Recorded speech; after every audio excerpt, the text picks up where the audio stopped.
ಎಲ್ಲ ವಿದ್ಯಾರ್ಥಿಗಳಿಗೆ ಮತ್ತು ಅಜಾ ಭೌತಶಾಸ್ತ್ರ ವೇದಿಕೆಯ ವೀಕ್ಷಕರಿಗೆಲ್ಲ ನಮಸ್ಕಾರ. ಇವತ್ತಿನ ವಿಡಿಯೋದಲ್ಲಿ ಫಿಸಿಕ್ಸ್ ಅಂದ್ರೆ ಬರೀ ಒಂದು ಸಬ್ಜೆಕ್ಟ್ ಅಲ್ಲ, ಬದಲಾಗಿ ಪ್ರಕೃತಿಯನ್ನ ಅರ್ಥ ಮಾಡಿಕೊಳ್ಳುವಂತಹ ಒಂದು ಫಿಲಾಸಫಿ ಅಥವಾ ತತ್ವಶಾಸ್ತ್ರ ಅಂತ ಹೇಳಲಿಕ್ಕೆ ಇಷ್ಟಪಡ್ತೀನಿ. ನಿಮ್ಗೆ ಗೊತ್ತಿರಬಹುದು, 19ನೇ ಶತಮಾನಕ್ಕಿಂತ ಮೊದಲು ಈ ಸಬ್ಜೆಕ್ಟಿಗೆ ಫಿಸಿಕ್ಸ್ ಅಂತ ಕರೆಯೋ ಬದಲು ನ್ಯಾಚುರಲ್ ಫಿಲಾಸಫಿ ಅನ್ನುವಂತ ವರ್ಡೇ ಹೆಚ್ಚು ಫೇಮಸ್ ಆಗಿತ್ತು. ಹಿಂದಿನ ಕಾಲದಲ್ಲಿ ತತ್ವಶಾಸ್ತ್ರ ಮತ್ತೆ ವಿಜ್ಞಾನ ಅನ್ನುವಂಥದ್ದು ಬೇರೆ ಬೇರೆ ಆಗಿರ್ಲಿಲ್ಲ. ಈ ಜಗತ್ತು ಹೇಗ್ ಸೃಷ್ಟಿಯಾಯಿತು, ನಕ್ಷತ್ರಗಳೆಲ್ಲ ಯಾಕೆ ಮಿನುಗ್ತಾ ಇದೆ, ನಾವು ನೋಡ್ತಾ ಇರುವಂತ ಈ ಫಿಸಿಕಲ್ ವರ್ಲ್ಡ್ ಯಾವ ವಸ್ತುವಿನಿಂದ ಮಾಡಲ್ಪಟ್ಟಿದೆ, ಈ ರೀತಿಯ ಪ್ರಶ್ನೆಗಳನ್ನ ಹಾಕೊಂಡು ತರ್ಕಬದ್ಧವಾಗಿ ಯೋಚನೆ ಮಾಡುವಂತವ್ರಿಗೆ ತತ್ವಜ್ಞಾನಿಗಳು ಅಂತ ಆ ಕಾಲದಲ್ಲಿ ಕರಿತಾ ಇದ್ರು. ಇನ್ಫ್ಯಾಕ್ಟ್ ನ್ಯೂಟನ್, ಅರಿಸ್ಟಾಟಲ್ ರಂತಹ ದೊಡ್ಡ ದೊಡ್ಡ ವ್ಯಕ್ತಿಗಳನ್ನ, ಅದರಲ್ಲೂ ನ್ಯೂಟನ್ ಅಂತವ್ರನ್ನ ಫಿಸಿಸಿಸ್ಟ್ಗಳು ಅಂತ ಯಾರು ಕರಿತಾ ಇರ್ಲಿಲ್ಲ, ತತ್ವಶಾಸ್ತ್ರಜ್ಞರು ಅಂತ ಕರಿತಾ ಇದ್ರು. ಸ್ವತಃ ತಮ್ಮನ್ನು ತಾವು ಹಾಗೆ ಕರ್ಕೊಳ್ತಿದ್ರು. ನ್ಯೂಟನ್ ಅವರ ಗ್ರೇಟೆಸ್ಟ್ ಬುಕ್ ಆದಂತಹ ಶ್ರೇಷ್ಠವಾದಂತ ಬುಕ್ ಫಿಲಾಸಫಿಯಾ ನ್ಯಾಚುರಲಿಸ್ ಪ್ರಿನ್ಸಿಪಿಯಾ ಮ್ಯಾಥಮೆಟಿಕಾ, ಅಂದ್ರೆ ಪ್ರಕೃತಿ ತತ್ವಶಾಸ್ತ್ರದ ಗಣಿತ ನಿಯಮಗಳು ಅಂತ, ಇದು ಅವ್ರ ಫೇಮಸ್ ಬುಕ್ ಆಗಿತ್ತು. ತತ್ವಶಾಸ್ತ್ರ ಅಥವಾ ಫಿಲಾಸಫಿ ಈ ಎಕ್ಸಿಸ್ಟೆನ್ಸ್ ಅನ್ನ ವಿಚಾರವಾಗಿ ಯಾಕೆ ಅನ್ನುವಂತ ಪ್ರಶ್ನೆಯನ್ನ ಮಾಡಿದ್ರೆ, ಫಿಸಿಕ್ಸ್ ಅದಕ್ಕೆ ಎಕ್ಸ್ಪೆರಿಮೆಂಟ್ಸ್ ಮತ್ತೆ ಮ್ಯಾಥಮೆಟಿಕಲ್ ಸಪೋರ್ಟ್ ಅನ್ನ ಕೊಟ್ಟು ಅದನ್ನ ಎಕ್ಸ್ಪ್ಲೈನ್ ಮಾಡುತ್ತೆ. ಈ ಪ್ರಕೃತಿನಲ್ಲಿರುವಂತಹ ಅದೃಶ್ಯವಾದ ನಿಯಮಗಳನ್ನ ಕಂಡು ಹಿಡಿಯುವಂತದ್ದೇ ಈ ನ್ಯಾಚುರಲ್ ಫಿಲಾಸಫಿಯ ಪ್ರಮುಖವಾದ ಗುರಿಯಾಗಿದೆ. ನಮ್ಮ ಭಾರತದಲ್ಲಿ ಈ ಫಿಲಾಸಫಿಗಾಗ್ಲಿ ವಿಜ್ಞಾನಕ್ಕಾಗ್ಲಿ ಯಾವ ಕೊರತೆನೂ ಇರಲಿಲ್ಲ. ಈ ಎಕ್ಸಿಸ್ಟೆನ್ಸ್ ನ ಬಗ್ಗೆ, ಅಂದ್ರೆ ಈ ಪಂಚಭೂತಗಳಿಗೆ ದೇವತೆಗಳ ಸ್ಥಾನಮಾನವನ್ನು ಕೊಟ್ಟು ಅವುಗಳನ್ನ ಸರಿಯಾದ ರೀತಿನಲ್ಲಿ ಗೌರವಯುತವಾಗಿ ಎಕ್ಸ್ಪ್ಲೈನ್ ಮಾಡಿದ್ದಾರೆ ನಮ್ಮ ಶಾಸ್ತ್ರಗಳಲ್ಲಿ. ಮತ್ತೆ ಆ ಕಾಲದಲ್ಲಿ ಕಣಾದ ಅನ್ನುವಂತ ಒಬ್ಬ ಮಹರ್ಷಿ ಈ ಅಣುಗಳ ಬಗ್ಗೆ, ನಾವು ಇವತ್ತೇನು ಆಟಮ್ಸ್ ಅನ್ನುವಂತ ಒಂದು ಪರಿಕಲ್ಪನೆಯನ್ನು ಹೊಂದಿದ್ದೀವಿ, ಅದರ ಬಗ್ಗೆ ಆ ಕಾಲದಲ್ಲಿ ಮಾತನಾಡಿದ್ದಾರೆ. ನಾನು ಏನ್ ಹೇಳಕ್ ಹೊರಟಿದ್ದೀನಿ ಅಂತಂದ್ರೆ, ಅರಿವಾಗ್ಲಿ ಅಥವಾ ವಿಜ್ಞಾನ ಆಗ್ಲಿ ಇವೆರಡು ಒಂದೇ ನಾಣ್ಯದ ಎರಡು ಮುಖಗಳಿದ್ದ ಹಾಗೆ. ಇದನ್ನ ಅರ್ಥ ಮಾಡ್ಕೊಂಡ್ರೆ ನಮ್ಮಲ್ಲಿ ವೈಜ್ಞಾನಿಕ ಮನೋಭಾವನೆ ಬೆಳೆಯೋದಷ್ಟೇ ಅಲ್ಲ, ಈ ಎಕ್ಸಿಸ್ಟೆನ್ಸ್ ನ ಬಗ್ಗೆ ಒಂದು ಗೌರವ ಮೂಡುತ್ತೆ. ಈ ಫಿಸಿಕ್ಸ್ ಅನ್ನ ಒಂದು ಸಬ್ಜೆಕ್ಟ್ ಅಷ್ಟೇ ಅಂತ ನೋಡದೆ, ಪರೀಕ್ಷೆಗೆ ಅಂತ ಅಷ್ಟೇ ನೋಡದೆ, ಬದಲಾಗಿ ಈ ಪ್ರಕೃತಿಯಲ್ಲಿ ಅಡಗಿರುವಂತಹ ರಹಸ್ಯಗಳನ್ನ ಬಿಡಿಸೋದಕ್ಕೆ ಇರುವಂತಹ ಒಂದು ತತ್ವಜ್ಞಾನ ಅನ್ನೋದನ್ನ ಅರ್ಥ ಮಾಡ್ಕೋಬೇಕು. ಬನ್ನಿ, ಇವತ್ತಿನ ವಿಡಿಯೋದಲ್ಲಿ ನಾವು ಫಿಸಿಕ್ಸ್ ನ ಸ್ಟಡಿ ಮಾಡ್ಲಿಕ್ಕೆ ಬೇಕಾಗಿರುವಂತಹ ಬೇಸಿಕ್ ಮ್ಯಾಥಮೆಟಿಕಲ್ ಕಾನ್ಸೆಪ್ಟ್ಸ್ ಗಳನ್ನ ಅರ್ಥ ಮಾಡ್ಕೊಳ್ಳೋಣ. ಮ್ಯಾಥಮೆಟಿಕ್ಸ್ ಅನ್ನೋದು ಫಿಸಿಕ್ಸ್ ನ ಲ್ಯಾಂಗ್ವೇಜ್ ಅಥವಾ ವಿಜ್ಞಾನದ ಭಾಷೆ ಅನ್ನುವಂತ ಮಾತನ್ನ ಹೇಳ್ತಾ, ಮೊದಲು ನಾನು ಬೇಸಿಕ್ ಕಾನ್ಸೆಪ್ಟ್ಸ್ ಅಲ್ಲಿ ಎಕ್ಸ್ಪ್ಲೈನ್ ಮಾಡ್ತಿರೋದು ಕ್ವಾಡ್ರಾಟಿಕ್ ಈಕ್ವೇಶನ್ ನ ಬಗ್ಗೆ. ಕ್ವಾಡ್ರಾಟಿಕ್ ಈಕ್ವೇಶನ್ ಅನ್ನುವಂಥದ್ದು it is an equation of second degree. ಅದರ ಸ್ಟ್ಯಾಂಡರ್ಡ್ ಫಾರ್ಮ್ ಅನ್ನ ಇಲ್ಲಿ ನಾನು ಬರ್ತಿದ್ದೀನಿ. ax² + bx + c = 0 ಅಂತ ಹೇಳ್ತೀವಿ. ಇಲ್ಲಿ ಎಕ್ಸ್ ಅನ್ನುವಂಥದ್ದು ಒಂದು ವೇರಿಯೇಬಲ್. ಎ ಅಂದ್ರೆ x² ನ ಕೋಎಫಿಷಿಯಂಟ್, ಬಿ ಅಂದ್ರೆ ಎಕ್ಸ್ ನ ಕೋಎಫಿಷಿಯಂಟ್, ಮತ್ತೆ ಸಿ ಅಂದ್ರೆ ಕಾನ್ಸ್ಟೆಂಟ್ ಅಂತ ಕರಿತೀವಿ. ಇಂಥ ಈಕ್ವೇಶನ್ ನಲ್ಲಿ ಎಕ್ಸ್ ನ ವ್ಯಾಲ್ಯೂ ಎಷ್ಟಿರುತ್ತೋ ಅದನ್ನ ರೂಟ್ಸ್ ಆಫ್ ದ ಈಕ್ವೇಶನ್ ಅಂತ ಕರೀತಾರೆ. ಹಾಗಾದ್ರೆ ರೂಟ್ಸ್ ಆಫ್ ದ ಈಕ್ವೇಶನ್ ನ ಹೇಗೆ ಫೈಂಡ್ ಔಟ್ ಮಾಡೋದು ಅನ್ನುವಂಥದ್ದನ್ನ ಇಲ್ಲಿ ಬರೀತಾ ಇದ್ದೀನಿ. ಈ ರೂಟ್ಸ್ ಆಫ್ ದ ಈಕ್ವೇಶನ್ ಅನ್ನ ಹೀಗೆ ಬರೀಬಹುದು: x = -b ± √b² - 4ac / 2a ಅಂತ ಬರೀತಾರೆ. ನೋಡಿ, ಇಲ್ಲಿ ಎರಡು ರೂಟ್ಸ್ ಗಳಿದೆ. ಈಗ ಇಲ್ಲಿ ಪ್ಲಸ್ ಆರ್ ಮೈನಸ್ ಅಂತ ಬರೆದಿದ್ದೀನಲ್ಲ, ಒಂದ್ಸಾರಿ ಪ್ಲಸ್ ಹಾಕಿದ್ರೆ ಒಂದು ರೂಟ್ ಸಿಗತ್ತೆ, ಇನ್ನೊಂದ್ಸರಿ ಮೈನಸ್ ಹಾಕಿದ್ರೆ ಉಳಿದ ರೂಟ್ ಸಿಗತ್ತೆ. ಆ ಎರಡು ರೂಟ್ಸ್ ಅನ್ನ ಬರೆದ್ಬಿಡೋಣ. ಈಗ ಮೊದಲನೇ ರೂಟ್ ಅನ್ನ ಆಲ್ಫಾ ಅಂತ ಕರಿತೀನಿ. So alpha = -b, I will take plus b² - 4 times of ac / 2a. ಇದನ್ನ ಒಂದು ರೂಟ್ ಅಂತ ಕರಿಬೇಕು, ರೂಟ್ ಆಫ್ ದಿಸ್ ಈಕ್ವೇಶನ್. ಅಂದ್ರೆ ಎಕ್ಸ್ ಗೆ ಯಾವ ವ್ಯಾಲ್ಯೂವನ್ನ ಹಾಕಬಹುದು ಅನ್ನುವಂಥದ್ದೇ ರೂಟ್ ಆಫ್ ದಿಸ್ ಈಕ್ವೇಶನ್ ಅಂತ ಕರೀತಾರೆ. ಇದು ಮೊದಲನೇದು. ಇದೇ ತರ by choosing minus over here ಇನ್ನೊಂದು ರೂಟ್ ಸಿಗುತ್ತೆ, ಅದನ್ನ ಬೀಟಾ ಅಂತ ಇಟ್ಕೊಳ್ಳುವ. So -b - square root of b square minus 4ac divided by 2a. So ಇವೆರಡನ್ನ ರೂಟ್ಸ್ ಆಫ್ ದಿಸ್ ಈಕ್ವೇಶನ್ ಅಂತಾನೆ ಕರೀಬೇಕು. ಇದೊಂದು ಕ್ವಾಡ್ರಾಟಿಕ್ ಈಕ್ವೇಶನ್. ಓಕೆ, ಇಲ್ಲಿ ನೋಡಿ ಯಾಕೆ ಇದನ್ನ ಕ್ವಾಡ್ರಾಟಿಕ್ ಈಕ್ವೇಶನ್ ಅಂತ ಕರಿತೀವಿ ಅಂದ್ರೆ ಇಲ್ಲಿ ಎಕ್ಸ್ ಸ್ಕ್ವೇರ್ ಇದೆ, ಇಲ್ಲಿ ಎಕ್ಸ್ ಪವರ್ 1 ಇದೆ, ಇಲ್ಲಿ ಏನು ಇಲ್ಲ ಅಂದ್ರೆ ಎಕ್ಸ್ ಪವರ್ 0 ಅಂತ ಇಮ್ಯಾಜಿನ್ ಮಾಡ್ಕೋಬೇಕು. That is why I said it is an equation of second degree ಅಂತ ನಾನು ಹೇಳಿದ್ದು. ಎನಿವೆ, ಈಗ ಈ ಆಲ್ಫಾ ಮತ್ತೆ ಬೀಟಾಗಳ ಮಧ್ಯೆ ಇರುವಂತ ರಿಲೇಷನ್ ಅನ್ನ ಫೈಂಡ್ ಔಟ್ ಮಾಡೋಣ. ಏನದ್ ರಿಲೇಷನ್ ಅಂತಂದ್ರೆ, ನೀವೇನಾದ್ರೂ ಈ ಎರಡು ರೂಟ್ ಗಳನ್ನ ಆಡ್ ಮಾಡ್ಕೊಬಿಟ್ರೆ, ಸಮ್ ಆಫ್ ದ ರೂಟ್ಸ್ ಮಾಡ್ಕೊಂಡ್ರೆ, you will get minus b divided by A. ಈ ಬಿ ಮತ್ತೆ ಎ ಗಳು ಈಕ್ವೇಶನ್ ನಲ್ಲೇ ಇರುತ್ತೆ.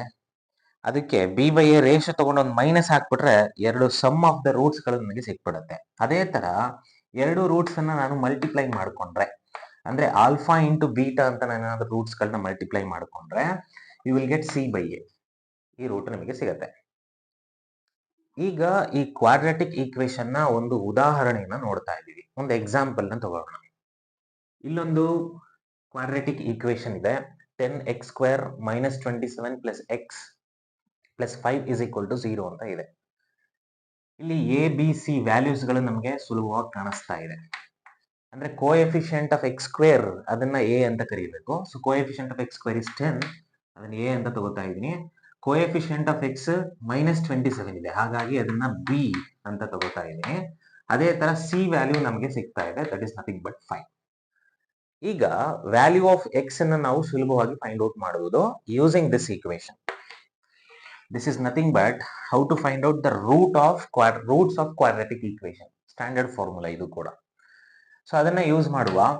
X is equal to minus B ಅಂತ ಇದೆ. ಸೊ ಇಲ್ಲಿ ಮೈನಸ್ ಬಿ ಪ್ಲೇಸ್ ಅಲ್ಲಿ ಮೈನಸ್ 27 ಹಾಕೋಬೇಕು. So minus 27. Next plus or minus square root of, ಅಂದ್ರೆ ಇದನ್ನೇ ಬರ್ಕೋತಾ ಇದೀನಿ, ಬಿ ಸ್ಕ್ವೇರ್ ಮಾಡ್ಕೋಬೇಕು. B square is nothing but minus 27 whole square. ಅದಾದ್ಮೇಲೆ ಮೈನಸ್ 4ac ಅಂತ ಇದೆ.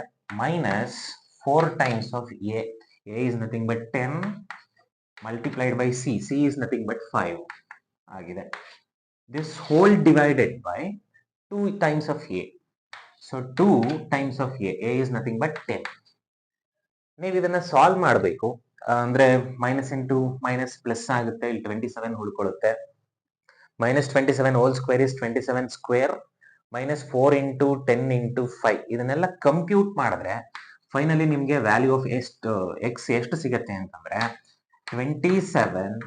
ಈ ಪ್ಲಸ್ ಆರ್ ಮೈನಸ್ ಅನ್ನ ಹಾಗೆ ಬರ್ಕೋತೀನಿ. ಇದನ್ನ ಈ ಸ್ಕ್ವೇರ್ ರೂಟ್ ನ ಕೆಳಗಡೆ ಬರುವಂತ ಇದನ್ನ ಸಿಂಪ್ಲಿಫೈ ಮಾಡಿದ್ರೆ ಇವಿಗೆ 23 ಡಿವೈಡೆಡ್ ಬೈ 20 ಸಿಗತ್ತೆ. ಈಗ ನೋಡಿ, ಎಕ್ಸ್ ಗೆ ಎರಡು ವ್ಯಾಲ್ಯೂಸ್ ಗಳು ಸಿಕ್ತು, ಅಂದ್ರೆ ಎರಡು ರೂಟ್ಸ್ ಗಳು ಸಿಕ್ತು ನನಗೆ. ಯಾವ್ದಾದ್ರು ಎರಡು ರೂಟ್ಸ್ ಗಳು ಬಹಳ ಸುಲಭವಾಗಿ ಬರೀಬಹುದು. ಈಗ ಸಪೋಸ್ ನಾನು ಇದನ್ನ ಪ್ಲಸ್ ಅಂತ ಬರ್ಕೊಂಡ್ರೆ x is equal to 27 plus 23 divided by 20 ಅಂತ ಮಾಡ್ಕೊಂಡ್ರೆ this can be written as 5 divided by 2. ಅಂದ್ರೆ ಇಲ್ಲಿ ಪ್ಲಸ್ ಅನ್ನ ಚೂಸ್ ಮಾಡಿದ್ರೆ ಈ ರೀತಿ ಬರೀಬಹುದು. ಇದನ್ನ ಆಸ್ ಯೂಶುವಲಿ ನಾವು ಒಂದು ಆಲ್ಫಾ ಅಂತ ಕರಿತೀವಿ. ಸಿ, ಫಸ್ಟ್ ರೂಟ್ ಅನ್ನ ಇಲ್ಲಿ ಪ್ಲಸ್ ಅನ್ನ ಚೂಸ್ ಮಾಡಿದ್ರೆ ಆಲ್ಫಾ ಅಂತ ಕರೀಬೇಕು. ಇದಾದ್ಮೇಲೆ ಇನ್ನೊಂದು ರೂಟ್ ಅನ್ನ ಬರೆಯೋದಾದ್ರೆ, ಅಂದ್ರೆ ಬೀಟಾವನ್ನ ಬರೆಯೋದಾದ್ರೆ ಮೈನಸ್ ಬರುತ್ತೆ ಅಷ್ಟೇ. ಅಲ್ಲಿ 27 minus 23 divided by 20. So you will get beta is equal to 1 divided by 5 ಅಂತ ಸಿಗ್ತಾ ಇದೆ. ನೀವು ಇದನ್ನ ಕ್ರಾಸ್ ಚೆಕ್ ಮಾಡಬಹುದು ನಾನು ಹೇಳಿದ ಈಕ್ವೇಶನ್ಸ್ ನ ಜೊತೆಗೆ. ಅಂದ್ರೆ ಎರಡು ರೂಟ್ಸ್ ಗಳನ್ನ ಆಡ್ ಮಾಡಿದ್ರೆ ಮೈನಸ್ ಬಿ ಬೈ ಎ ಬರಬೇಕು, ಅದೇ ಎರಡು ರೂಟ್ಸ್ ಗಳನ್ನ ಮಲ್ಟಿಪ್ಲೈ ಮಾಡಿದ್ರೆ ಸಿ ಬೈ ಎ ಬರಬೇಕು ಅಂತ. ಸೊ ನಿಮಗೆ ಎರಡು ರೂಟ್ಸ್ ಗಳು ಸಿಕ್ಕಿದೆ. Alpha value 5/2, beta value 1/5. ಅಂದ್ರೆ ಎಕ್ಸ್ ಗೆ ಎರಡು ವ್ಯಾಲ್ಯೂಸ್ ಗಳ ಸಿಕ್ಕಿದೆ. ಜಸ್ಟ್ ಮಲ್ಟಿಪ್ಲೈ ಮಾಡಿ, ಎರಡು ಮಲ್ಟಿಪ್ಲೈ ಮಾಡಬೇಕು. 5/2 ಮಲ್ಟಿಪ್ಲೈಡ್ ಬೈ 1/5 ಮಾಡ್ಕೊಳ್ಳಿ. 5 ಕ್ಯಾನ್ಸಲ್ ಆಗುತ್ತೆ, ಉಳ್ಕೊಳ್ಳೋದು 1/2.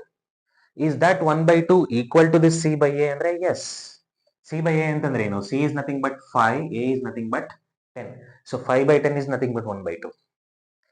ಎರಡನ್ನು ಆಡ್ ಮಾಡಿ, ಆಲ್ಫಾ ಮತ್ತೆ ಬೀಟಾ ಎರಡನ್ನು ಆಡ್ ಮಾಡಿ, you will get minus b by a ratio once again. So this is how quadratic equations in mathematics. Next is binomial theorem. Binomial theorem ಅಲ್ಲಿ ಈಗ ಯಾವ್ದಾದ್ರೂ ಒಂದು ಎಕ್ಸ್ಪ್ರೆಷನ್ ಅನ್ನ ಕೊಟ್ಟಿರ್ತಾರೆ 1 + x² n ಅಂತ. ಅದನ್ನ ನಾವು ಈ ರೀತಿ ಬರೀಬಹುದು. ಈ ಎಕ್ಸ್ಪ್ಯಾನ್ಷನ್ ಅನ್ನ ಸರಿಯಾಗಿ ನೋಡ್ಕೋಬೇಕು, ಗಮನಿಸ್ಕೋಬೇಕು. ಇದನ್ನೇ binomial theorem or binomial expansion ಅಂತ ಕರಿತೀವಿ. ಸೊ ಇಲ್ಲಿ ಈಗ ಬರೆಯುವಾಗ ನಾವು ಬಹಳ ಕೇರ್ಫುಲ್ ಆಗಿರ್ಬೇಕು. ಈ n ಇದೆಯಲ್ಲ, ಅಂದ್ರೆ 1 + x² n, ಈ n ನ ವ್ಯಾಲ್ಯೂ ಏನು ಅನ್ನೋದನ್ನ ನೋಡ್ಕೋಬೇಕು. What exactly is this? This is nothing but ಒಂದು ಪಾಸಿಟಿವ್ ಇಂಟಿಜರ್ ಆಗಿರ್ಬೋದು, ಅಥವಾ ನೆಗೆಟಿವ್ ಆಗಿರ್ಬೋದು, ಅಥವಾ ಇದು ಫ್ರಾಕ್ಷನ್ ಕೂಡ ಆಗಿರ್ಬೋದು. It can be anything. ಮತ್ತೆ ಇಲ್ಲಿ ಎಕ್ಸ್ ವ್ಯಾಲ್ಯೂ ಇದೆಯಲ್ಲ, ಎಕ್ಸ್ ಅನ್ನುವಂಥದ್ದು it is a real number ಆಗಿರಬೇಕು. ಮತ್ತೆ usually the value of x is less than 1, ಅಥವಾ ಎಕ್ಸ್ ಇಸ್ -1 ಇಂದ ಈ +1 ನ ನಡುವೆ ಇರಬೇಕು. ಇಂಥ ಕಂಡೀಷನ್ಸ್ ಅಲ್ಲಿ ನಾವು ಇದನ್ನ ಹೀಗೆ ಬರೀಬಹುದು. Next is one more important thing is, ಇಲ್ಲಿ 2 ಫ್ಯಾಕ್ಟೋರಿಯಲ್, 3 ಫ್ಯಾಕ್ಟೋರಿಯಲ್ ಅಥವಾ ಸಮ್ ನಂಬರ್ ಫ್ಯಾಕ್ಟೋರಿಯಲ್ ಅಂತ ಇದೆ. ಅದು ಏನು ಅನ್ನೋದನ್ನ ಅರ್ಥ ಮಾಡ್ಕೊಂಡ್ಬಿಡೋಣ.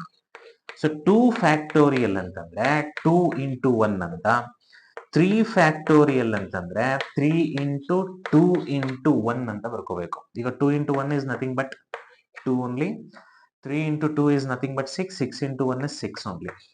ಅದೇ ತರ ನಾವೇನಾದ್ರೂ 4 ಫ್ಯಾಕ್ಟೋರಿಯಲ್ ಅಂತ ಕೇಳಿದ್ರೆ 4 ಫ್ಯಾಕ್ಟೋರಿಯಲ್ ಇಸ್ 4 × 3 × 2 × 1. ಅಂದ್ರೆ ಆ ನಂಬರ್ ಇಂದ ಹಿಡಿದು ಅದರ ಹಿಂದೆ ಇರುವಂತ ಎಲ್ಲ ಇಂಟಿಜರ್ಸ್ ನ ಮಲ್ಟಿಪ್ಲೈ ಮಾಡ್ತಾ ಹೋಗ್ಬೇಕು ಎಕ್ಸೆಪ್ಟ್ 0. ಅದನ್ನ ಫ್ಯಾಕ್ಟೋರಿಯಲ್ ಅಂತ ಕರಿತೀವಿ. ಸೊ 4 × 3 × 2 × 1 ನ ಮಾಡ್ಕೊಂಡ್ರೆ, so 4 × 3 is 12, 12 × 2 is 24, 24 × 1 is once again 24. ಅದನ್ನ ನಾವಿಲ್ಲಿ ಬರೆದಿದ್ದೀವಿ. That is what factorial means. ಈ ಈಕ್ವೇಶನ್ ನಲ್ಲಿ ಸಪೋಸ್ ಈ ವ್ಯಾಲ್ಯೂ ಆಫ್ ಎಕ್ಸ್ ಅನ್ನ ತುಂಬಾ ಕಡಿಮೆ ಅಂತ ತಗೊಂಡ್ರೆ 1 ಗಿಂತ, ಅಂದ್ರೆ magnitude of x is much less than 1 ಅಂತ ನೀವೇನಾದ್ರೂ ಕನ್ಸಿಡರ್ ಮಾಡಿದ್ರೆ, ಫಸ್ಟ್ 2 ಟರ್ಮ್ಸ್ ಅನ್ನ ಮಾತ್ರ ಬರೆಯಬೇಕು. ಉಳಿದಿದ್ದ ಟರ್ಮ್ಸ್ ಅನ್ನ, ಹೈಯರ್ ಟರ್ಮ್ಸ್ ಅನ್ನ ನಾವು ನೆಗ್ಲೆಕ್ಟ್ ಮಾಡಬಹುದು. ಯಾಕೆ ಹೈಯರ್ ಟರ್ಮ್ಸ್ ಅನ್ನ ನೆಗ್ಲೆಕ್ಟ್ ಮಾಡ್ತೀವಿ ಅಂತಂದ್ರೆ, ನೋಡಿ ವ್ಯಾಲ್ಯೂ ಆಫ್ ಎಕ್ಸ್ ನ 1 ಗಿಂತ ತುಂಬಾ ಕಡಿಮೆಯಿಂದ ತಗೊಂಡಿದೀನಿ. ಅಂದ್ರೆ ಎಕ್ಸ್ ನ ಪವರ್ ನ ನಾವು ಜಾಸ್ತಿ ಮಾಡ್ತಾ ಹೋದ್ರೆ, X is very less than 1 ಅಂತ ಹೇಳಿದ್ರೆ, ನಾನು ಅದ್ರ ಪವರ್ ನ ಜಾಸ್ತಿ ಮಾಡ್ತಾ ಹೋದ್ರೆ ವ್ಯಾಲ್ಯೂ ಆಫ್ ದಟ್ ಕಡಿಮೆ ಆಗ್ತಾ ಹೋಗುತ್ತೆ. ಅದೇ ತರ ಹೈಯರ್ ಟರ್ಮ್ಸ್ ಅನ್ನ ಅಬ್ಸರ್ವ್ ಮಾಡಿ. ಡಿನಾಮಿನೇಟರ್ ಅಲ್ಲಿ ನೋಡಿ 2 ಫ್ಯಾಕ್ಟೋರಿಯಲ್, 3 ಫ್ಯಾಕ್ಟೋರಿಯಲ್, ಮುಂದೆ 4 ಫ್ಯಾಕ್ಟೋರಿಯಲ್ ಎಲ್ಲ ಬರ್ತಾ ಹೋಗುತ್ತೆ. ಸೊ ಅಂಡರ್ ದಿಸ್ ಕಂಡೀಷನ್ಸ್ ನೀವೇನಾದ್ರೂ ಹೈಯರ್ ಟರ್ಮ್ಸ್ಗೆ ಹೋದ್ರೆ ನಿಮ್ಗೆ ಆ ಟರ್ಮ್ಸ್ ಗಳ ವ್ಯಾಲ್ಯೂ ತುಂಬಾ ಕಡಿಮೆ ಆಗ್ತಾ ಹೋಗುತ್ತೆ. ನೀವು ಅದನ್ನ ಕಂಪ್ಲೀಟ್ ಆಗಿ ನೆಗ್ಲೆಕ್ಟ್ ಮಾಡಬಹುದು. ಹಾಗಾಗಿ ಈ ಕಂಡೀಷನ್ಸ್ ಅಲ್ಲಿ ಮೊದಲ 2 ಟರ್ಮ್ಸ್ ಗಳನ್ನ ಮಾತ್ರ ನಾನು ಬರ್ಕೋಬೇಕು. ಈಗ ಫಾರ್ ಎಕ್ಸಾಂಪಲ್ ಕೆಲವು ಕನ್ಕ್ಲೂಷನ್ಸ್ ನ ಬರೆಯೋದಾದ್ರೆ, under this condition 1 + x² n ಅನ್ನ 1 + nx ಅಂದ್ರೆ ಫಸ್ಟ್ 2 ಟರ್ಮ್ಸ್ ಗೆ ಕೊನೆ ಮಾಡಿದ್ದೀನಿ. ಅದೇ ತರ 1 + x (n) ಅಂತ ಇದ್ರೆ ಇದನ್ನ 1 - nx ಅಂತಾನು, 1 - x ಅಂತ ಇದ್ದು ಪವರ್ n ಅಂತ ಇದ್ರೆ ಇದನ್ನು 1 - nx ಅಂತಾನು, ಸಪೋಸ್ 1 - x² - n ಅಂತ ಇದ್ರೆ 1 + nx ಅಂತಾನು ಬರೆಯಬಹುದು. So this is about binomial expansion. ಈ ಬೈನಾಮಿಯಲ್ ಥಿಯರಮ್ ಇದರ ಅಪ್ಲಿಕೇಶನ್ ಏನು? ಈಗ ನೋಡಿ, evaluate 1001 whole power 1/3 up to 6 decimal places ಅಂತ ಕೇಳ್ತಾರೆ. ಅಂದ್ರೆ ಇಲ್ಲಿ 1001 ಹೋಲ್ ಪವರ್ 1/3 ಅಂದ್ರೆ ಕ್ಯೂಬ್ ರೂಟ್ ಆಫ್ ದಿಸ್ ಎಷ್ಟು ಅಂತ ಕೇಳ್ತಿದ್ದಾರೆ. 6 ಡೆಸಿಮಲ್ ಪ್ಲೇಸಸ್ ವರೆಗೂ ನಾವು ಬರೀಬೇಕು. ಇದನ್ನ ಹೇಗೆ ಸಾಲ್ವ್ ಮಾಡಬಹುದು ಯೂಸಿಂಗ್ ಬೈನಾಮಿಯಲ್ ಥಿಯರಮ್ ಅಂತ ಹೇಳಿದ್ರೆ, ನೀವು ಈ 1001 ಹೋಲ್ ಪವರ್ 1/3 ನ you can also write it as 1000 + 1 whole to the power 1/3 ಅಂತ ಬರೀಬಹುದು.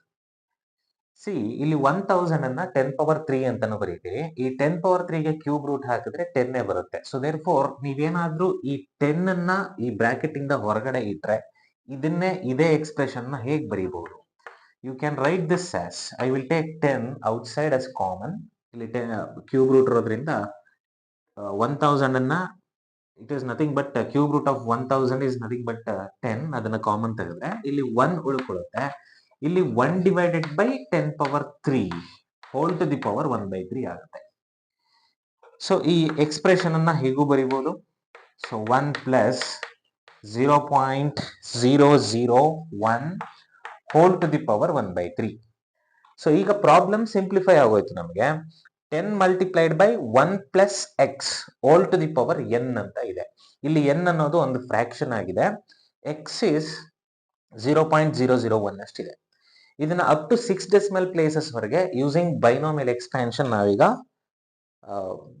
ವ್ಯಾಲ್ಯೂ ಅನ್ನ ಫೈಂಡ್ ಔಟ್ ಮಾಡ್ಬೋದು. ಹೇಗೆ ಫೈಂಡ್ ಔಟ್ ಮಾಡ್ತೀರಾ ಅಂದ್ರೆ just by using binomial expansion. So 10, ಈ 10 ಅನ್ನ ಹಾಗೆ ಬರ್ಕೋತೀನಿ. ಇದನ್ನ 1 plus x whole to the power 1/3 ಅಂತ ಬರೆಯೋದಾದ್ರೆ, ಅಂದ್ರೆ ಎನ್ ಪ್ಲೇಸ್ ಅಲ್ಲಿ 1/3, ಎಕ್ಸ್ ಪ್ಲೇಸ್ ಅಲ್ಲಿ 0.001 ಅಷ್ಟಿದೆ. ಇದನ್ನ ಎಕ್ಸ್ಪ್ಯಾಂಡ್ ಮಾಡಿ ಬರ್ಕೊಳ್ಳೋದಾದ್ರೆ ಬೈನಾಮಿಯಲ್ ಎಕ್ಸ್ಪ್ಯಾನ್ಷನ್ ಏನ್ ಹೇಳುತ್ತೆ, 1 ಪ್ಲಸ್ ಎನ್ ಇಂಟು ಎಕ್ಸ್. ಇಲ್ಲಿ ಎನ್ ಅಂತಂದ್ರೆ 1/3, X is nothing but 0.001 plus second term ಅನ್ನು ಬರ್ಕೋತೀನಿ ನಾನು. Second term is nothing but N into N minus 1 divided by 2 factorial. ಇಲ್ಲಿ 2 ಫ್ಯಾಕ್ಟೋರಿಯಲ್ ಇಸ್ ನಥಿಂಗ್ ಬಟ್ 2 ಅಂತಾನೆ ಬರ್ಕೋಬೇಕು. Multiplied by X square ಆಗುತ್ತೆ. X square ಅಂತಂದ್ರೆ 0.001 whole square ಅಂತ ಬರೀಬಹುದು. So 3 terms ಗಳನ್ನ ಬರ್ಕೊಂಡಿದ್ದೇನೆ ನಾನು. So 6 decimal place ವರೆಗೂ ನಾವು ಇದನ್ನೇನಾದ್ರೂ ಕಂಪ್ಯೂಟ್ ಮಾಡಿದ್ರೆ, ಲೆಕ್ಕ ಮಾಡಿದ್ರೆ ನಮ್ಗೆ ಆನ್ಸರ್ ಎಷ್ಟು ಸಿಗುತ್ತೆ ಅಂತಂದ್ರೆ ಅರೌಂಡ್ 10.000301 ಅಷ್ಟು ಸಿಗತ್ತೆ. So cube root of this number up to 6 decimal places ಇಲ್ಲಿವರೆಗೆ ಬಂತು. ಇದೊಂದು ಎಕ್ಸಾಂಪಲ್. ಈಗ ಬೈನಾಮಿಯಲ್ ಎಕ್ಸ್ಪ್ಯಾನ್ಷನ್ ಅನ್ನ ಫಿಸಿಕ್ಸ್ ನಲ್ಲಿ ಹೇಗೆ ಯೂಸ್ ಮಾಡ್ತೀವಿ? ಕನ್ಸಿಡರ್ ಇದನ್ನ ಒಂದು ಅರ್ತ್ ಅಂತ ಇಟ್ಕೊಳ್ಳಿ. ಅರ್ತ್ ನ ರೇಡಿಯಸ್ ಈಗ ಆರ್ ಅಷ್ಟಿದೆ. ಮತ್ತೆ ಅರ್ತ್ ಸರ್ಫೇಸ್ ಇಂದ ಹೆಚ್ಚಷ್ಟು ಹೈಟ್ ಗೆ ನಾವು ಹೋಗಿದ್ದೀವಿ. ಅರ್ತ್ ನ ಸರ್ಫೇಸ್ ಅಲ್ಲಿ ಮತ್ತೆ ಅರ್ತ್ ಸರ್ಫೇಸ್ ಇಂದ ಸರ್ಟೆನ್ ಹೈಟ್ ಅಲ್ಲಿ ಆಕ್ಸಿಲರೇಷನ್ ಡ್ಯೂ ಟು ಗ್ರಾವಿಟಿ ಬೇರೆ ಬೇರೆ ಆಗಿರುತ್ತೆ. ಅವೆರಡಕ್ಕೂ ರಿಲೇಷನ್ ಏನು ಅಂತ ನಾವು ಬರೆಯೋದಾದ್ರೆ you can write g h. ಇಲ್ಲಿ ಜಿ ಹೆಚ್ ಅಂತಂದ್ರೆ acceleration due to gravity above the surface of earth, and g ಅಂದ್ರೆ acceleration due to gravity on the surface of earth. ಇವೆರಡಕ್ಕೂ ರಿಲೇಷನ್ ಏನು ಅಂತಂದ್ರೆ ಇದ್ರ ಜೊತೆಗೆ ಇದನ್ನ ಸೇರಿಸ್ಕೋಬೇಕು. R square divided by r plus h whole square ಅಂತ ಬರೀತೀವಿ. So this is the relation between two acceleration due to gravity. ಇದನ್ನ ಸಿಂಪ್ಲಿಫೈ ಮಾಡಿ ಬರೀಬಹುದು, ಸಾಲ್ವ್ ಮಾಡಬಹುದು ಬೈ ಯೂಸಿಂಗ್ ಬೈನಾಮಿಯಲ್ ಎಕ್ಸ್ಪ್ಯಾನ್ಷನ್. ಹೇಗೆ ಅದನ್ನ ಸರಿಯಾಗಿ ನೋಡೋದಾದ್ರೆ g H is equal to G times of r square whole divided by, ಇವೆರಡರಲ್ಲೂ ಕಾಮನ್ ಆಗಿ ಆರ್ ಅನ್ನ ಹೊರಗಡೆ ತೆಗೆದುಬಿಟ್ರೆ, ಸೊ ಆರ್ ಸ್ಕ್ವೇರ್ ನ ಹೊರಗಡೆ ತೆಗೆದ್ರೆ 1 plus H divided by R whole power 2 ಅಂತ ಬರುತ್ತೆ. ಇಲ್ಲಿ ಆರ್ ಸ್ಕ್ವೇರ್ ಕ್ಯಾನ್ಸಲ್ ಆಗುತ್ತೆ. So G H is equal to G times of ಇಲ್ಲಿ 1 divided by 1 plus H by R whole power 2 ಅಂತ ಇದೆ. ನಾನೇನಾದ್ರೂ ಈ ಟರ್ಮ್ ನ ನ್ಯೂಮರೇಟರ್ ಅಲ್ಲಿ ಬರ್ಕೊಂಡ್ರೆ ಪವರ್ ನೆಗೆಟಿವ್ ಆಗುತ್ತೆ. So 1 plus H divided by R whole to the power -2. ಇದೇ ಈಕ್ವೇಶನ್ ನ ಹೀಗೂ ಕೂಡ ಬರ್ಕೋಬಹುದು. ಈಗ ನೋಡಿ, ಇದು 1 plus x whole to the power -n ರೀತಿ ಇದೆ. ಇಲ್ಲಿ what is n? n is nothing but -2. X place ಅಲ್ಲಿ ಹೆಚ್ ಬೈ ಆರ್ ಅಷ್ಟಿದೆ. ಸೊ ಬೈನಾಮಿಯಲ್ ಎಕ್ಸ್ಪ್ಯಾನ್ಷನ್ ನ ಯೂಸ್ ಮಾಡಿಕೊಂಡು ಇದನ್ನ ಎಕ್ಸ್ಪ್ಯಾಂಡ್ ಮಾಡಬಹುದು. ಎಕ್ಸ್ಪ್ಯಾಂಡ್ ಮಾಡಿದಾಗ ಏನಾಗುತ್ತೆ ಅಂತ ನೋಡ್ಕೊಳ್ಳಿ. So G H is equal to G times of 1 plus H by R whole to the power -2 ಅನ್ನ ನೀವೇನಾದ್ರೂ ಬೈನಾಮಿಯಲ್ ಎಕ್ಸ್ಪ್ಯಾನ್ಷನ್ ಮಾಡಿದ್ರೆ, what you mean by binomial expansion? 1 plus N into x. ಇಲ್ಲಿ N ಅಂತಂದ್ರೆ -2, N into x. X is nothing but H by R. ಈ ತರ ಬರೀಬಹುದು. ಇಲ್ಲಿ ಈ ಎರಡೇ ಟರ್ಮ್ಸ್ ಗೆ ಇದನ್ನ ಕೊನೆ ಮಾಡಬಹುದು by considering that H is very much less than R. ಈಗ ಸಪೋಸ್ ನಾನ್ ತಗೊಳ್ತಾ ಇರುವಂತ height radius of the earth ಗಿಂತ ಬಹಳ ಕಡಿಮೆ ಇದೆ ಅಂತ ನಾನು ಇಮ್ಯಾಜಿನ್ ಮಾಡ್ಕೊಂಡ್ರೆ ಹೆಚ್ ಬೈ ಆರ್ ಇದೆಯಲ್ಲ, that will be very very less ಆಗುತ್ತೆ. ಯಾರಿಗಿಂತ? 1 ಗಿಂತ. ಇನ್ ದಟ್ ಕೇಸ್ ನಾವು ಈ ಬೈನಾಮಿಯಲ್ ಎಕ್ಸ್ಪ್ಯಾನ್ಷನ್ ಅನ್ನ ಎರಡೇ ಟರ್ಮ್ಸ್ ಗೆ ಸ್ಟಾಪ್ ಮಾಡಬಹುದು. Okay, so therefore I will stop the expansion up to 2 terms. So minus into plus is going to be minus. Under this condition ಎರಡೇ steps ಗೆ stop ಮಾಡ್ತಾ ಇದ್ದೀನಿ. So G H is equal to g times of 1 minus 2h divided by r ಅಂತ ಬರೀಬಹುದು. So ಇಲ್ಲಿ 2 ಅಂತ ಬರೆದ್ಬಿಟ್ಟಿದ್ದೀನಿ. This is nothing but r. Okay, so this is the formula for acceleration due to gravity at a certain height h when compared to acceleration due to gravity on the surface of earth when the height is very much less than radius. So ಹೀಗೆ binomial expansion ಅನ್ನ ಮತ್ತೆ ನಾವು ಮೊದಲೇ ನೋಡಿದಂತಹ quadratic equation ಅನ್ನ physics ನಲ್ಲಿ use ಮಾಡ್ಕೋಬಹುದು. ಮುಂದಿನ ವಿಡಿಯೋದಲ್ಲಿ ಅರ್ಥಮೆಟಿಕ್ ಪ್ರೋಗ್ರೆಷನ್ಸ್, ಜಮೆಟ್ರಿಕ್ ಪ್ರೋಗ್ರೆಷನ್ಸ್ ಮತ್ತೆ ಟ್ರಿಗ್ನೋಮೆಟ್ರಿ ಈ ಮ್ಯಾಥಮೆಟಿಕಲ್ ಕಾನ್ಸೆಪ್ಟ್ಸ್ ಗಳ ಬಗ್ಗೆ ನೋಡೋಣ. ಮತ್ತೆ ಅದನ್ನ ಫಿಸಿಕ್ಸ್ ಅಲ್ಲಿ ಹೇಗೆ ಯೂಸ್ ಮಾಡಬೇಕು ಅನ್ನೋದನ್ನು ನಾನು ಹೇಳ್ಕೊಡ್ತೀನಿ.